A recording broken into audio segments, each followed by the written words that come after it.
Hello, this is Father Andrew Marshall here from the Adoratio Foundation, speaking to you today in this fourth video about the second part of my vocation journey. Last week I told you about me being a little boy and feeling the call of Jesus Christ at that young age. Had I had the chance to commit to the seminary formation then, you would have had me in the net. It would have been a no-brainer.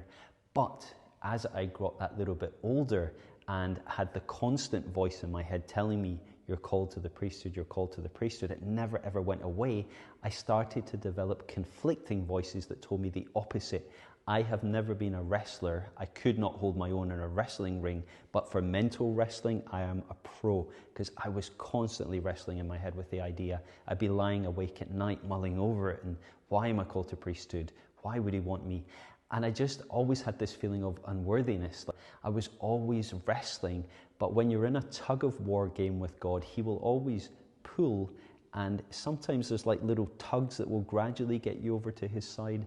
Other times there will be a mighty yank, and on one particular occasion, I felt God really pulling me to himself to tell me enough, it's time to commit. And that's when my maternal grandmother, my Nana, was dying in the hospital. I was given the task by the priest who came to administer the last rites to pray with her after he left. I was so engaged with the prayer that the minute she passed away, I knew something had happened in that hospital room. The tangible sense of heaven came and filled the whole room, and that left a lasting imprint on me, and that mental awareness of, you have got to do this for the rest of your life. I almost had the confidence then and there to offer my services to the priesthood, but I still had those lingering doubts, and the one thing that I thought I needed in order to give my life was the approval of my Nana, who knew me better than anyone, but she never officially voiced it. So I thought, well, game over, it's too late to ever receive that, until something really spectacular happened.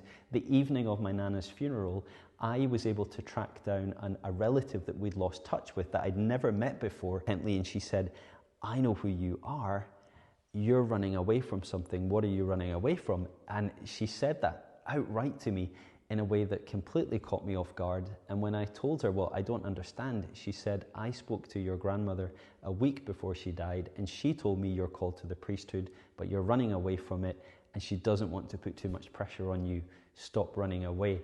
That was the turning point. That was the moment that I finally had the confidence to submit an email that led to the most beautiful response from a vocations director who was so supportive of me going forward for the formation process.